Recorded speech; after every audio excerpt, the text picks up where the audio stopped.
Are you old enough to remember these? This generation doesn't know how tough it used to be a mobile gamer. Back in my day, yeah, we had about an hour of gaming time max due to this garbage battery life, and we were busting out real hardcore experiences.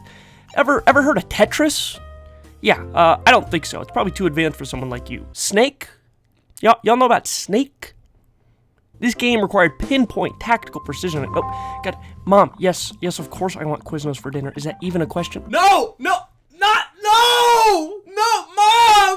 Why? This was real gaming. And then in 2007, this Mort from Bazooka Joe comic strips looking motherfucker rolled up on stage and said, "Let me, frog." And boom, the iPhone was invented. And because of him, mobile gaming would evolve into something beyond Tetris and Snake. Something that our minds couldn't even imagine. What in the hell? Funnily enough, even though the iPhone was released in 2007, the App Store wouldn't realize the true potential of the system by allowing users to download third-party applications until July 10th of 2008. This would also be the same year that Google would make their debut of the Android operating system, partnering with HTC to release the HTC Dream. And from here we would see the conception of early mobile apps, iBeer, Virtual Zippo Lighter, Pocket Whip, and of course, iFart Mobile. Alongside these pillars of innovation, games were made too, I guess. Pushing the boundaries of what we could play and experience on the go. Well, kinda. We did have the Game Boy Advance, the PSP, the Nintendo DS. We're just gonna act like those things didn't happen. Angry Birds, Cut the Rope, Doodle Jump, Plants vs. Zombies, Temple Run, all of these games would become massive successes. Some of these games were free, but of course, like a lot of other games, some of them cost money. And here is where we would see the first signs of mobile game monetization. One-time purchases. Angry Birds, 99 cents, Cut the Rope, 99 cents, Fruit Ninja, 99 cents, Jetpack Joyride, 99 cents, Doodle Jump, 99 cents, Plants vs. Wait, what? Most games were either free, a few bucks, or in those extreme cases where you wanted a true cinematic experience. The Dark Souls of iPad toilet gaming, Infinity Blade, $5.99.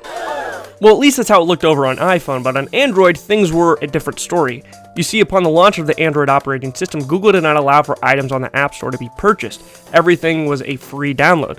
To get around this, developers of some of these games that were traditionally premium games found their own ways to monetize their games. You died in the game? Well, we'll just sprinkle a little short ad here. Stuck on a puzzle? Well, if you slide a little dollar over our way, we'll give you a hint to help you a little bit, pal.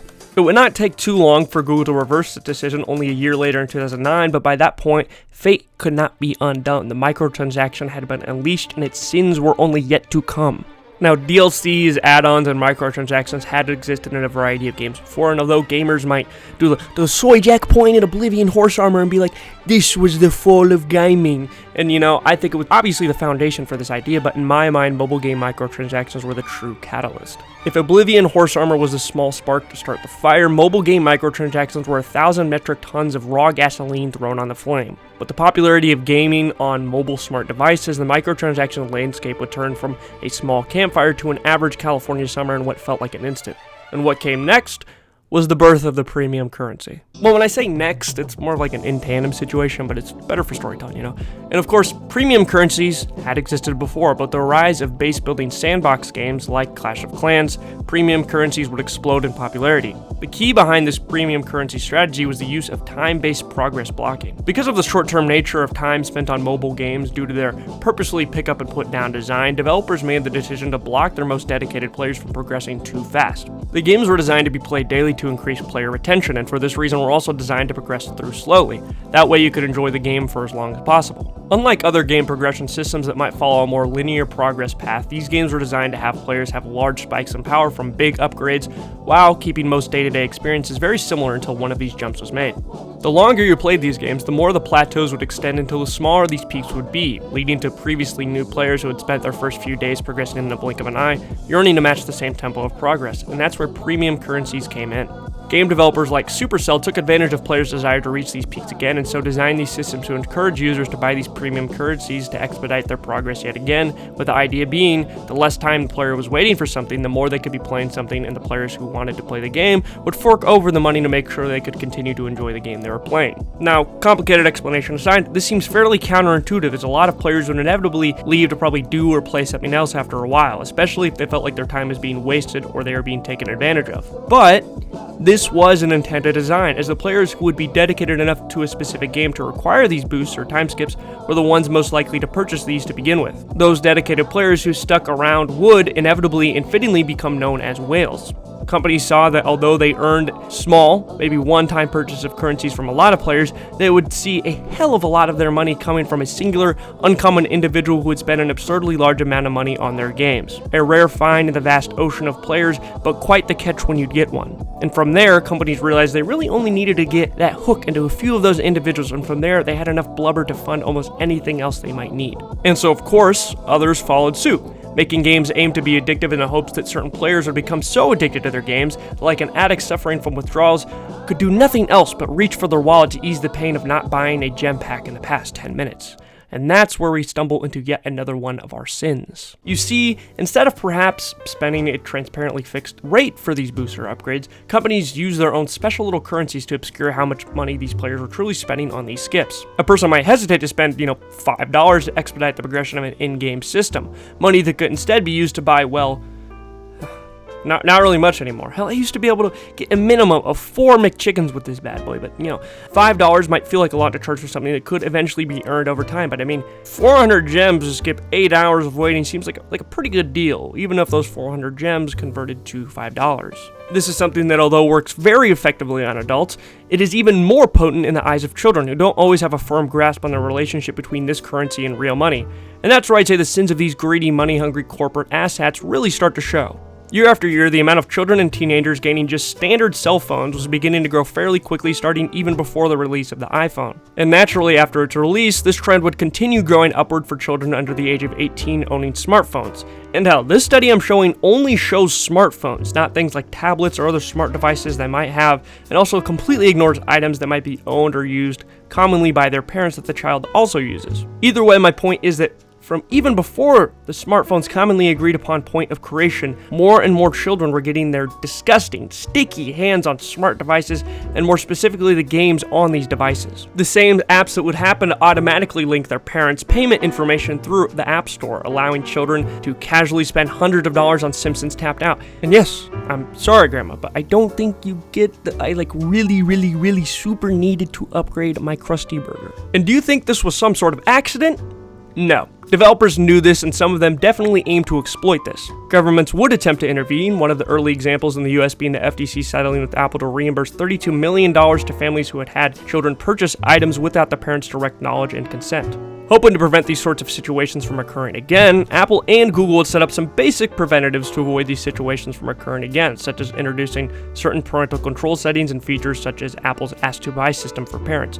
But unfortunately, these systems still held the potential to be outsmarted by children, and due to an overall lack of care from the government, likely because many of them are content and in some cases possibly profiting off of their inability to understand the internet, very little legal restrictions have been pushed onto these companies by the government. Man, do I love my country's totally not corrupt and very stable-minded politicians.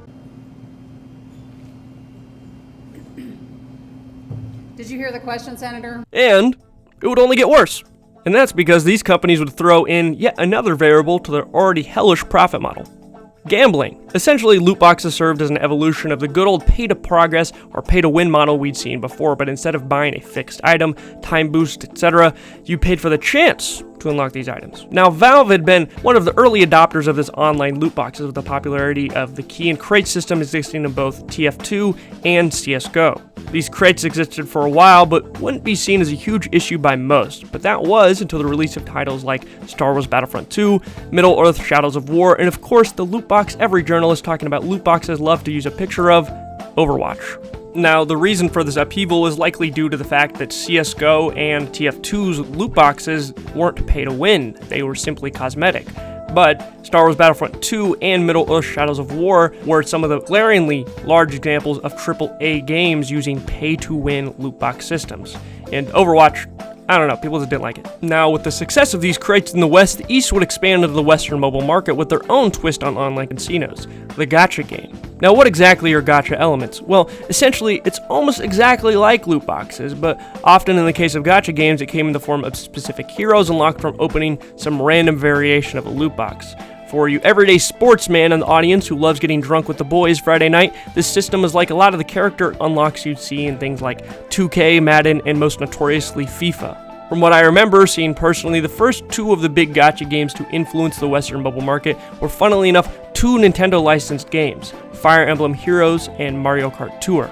And yes, before you rush down to the comment section to correct me, I know, they weren't the first, but from what I remember, they were some of the largest introductions of the monetization system to Western audiences. Fire Emblem's Heroes used a summoning system that involved collecting orbs of various types to summon various types of randomized heroes, and Mario Kart Tour similarly followed a style of summoning by allowing players to unlock new drivers through the pipe, a nickname also generously given to me by your mother. And of course, these games would have other monetization systems piled onto them as well. Battle passes, premium currencies, a stamina system, and other amazingly intuitive ways to spend money on their apps. And from here, it would only grow worse. Gacha games have not only permeated the mobile market, it seems like they have dominated it, with Hoyoverse releasing some of the biggest, if not the biggest mobile games of all time, Genshin Impact and Honkai Star Rail. Games both lovingly monetized and designed for the hearts of dedicated swipers everywhere. And I suppose that takes us to the present day. Microtransactions are rampant across almost every mobile game, battle passes exist on top of these systems, gachas everywhere, and games like Diablo Immortal set records for how greedy a developer could truly be. It seems no games can really escape it. Some definitely do, and those games definitely deserve their own praise, but I find those games to be somewhat few and far between. In light of the fairly recent Unity scandal, it has been brought again to the public attention that a bit over a year ago that their CEO called developers who push back against monetization fucking idiots. And he's not alone in this, as he is just one of the many joining the likes of Bobby Kotick to transform games into a business. Casual audiences tend to dominate the mobile game market due to their ease of entry, because I mean, don't you guys have phones? Well, as much as that statement pissed off more hardcore gamers, at the end of the day, it didn't fucking matter, because guess what? Blizzard was right. People do have phones, and most people who play these games are not the dedicated audience known for making a fuss about things like greedy business practices or whatever. No, the mobile audience is an audience that stays disconnected from most gaming news and downloads a game because they think it looks fun, and that's really all it boils down to. At the end of the day, it's going to be up to you to decide how much is too much, but looking at the mobile market, I think we can all agree that line was crossed a long time ago. But based on the huge success of these games, you have to wonder, does my opinion even matter? Well, I'll let you decide, but I think you have your answer.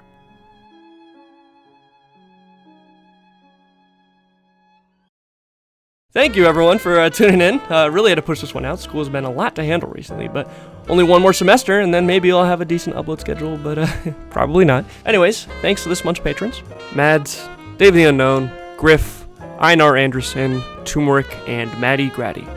You all very much appreciated as always. I couldn't do this without you. Thank you all again for watching, and until next time, take care.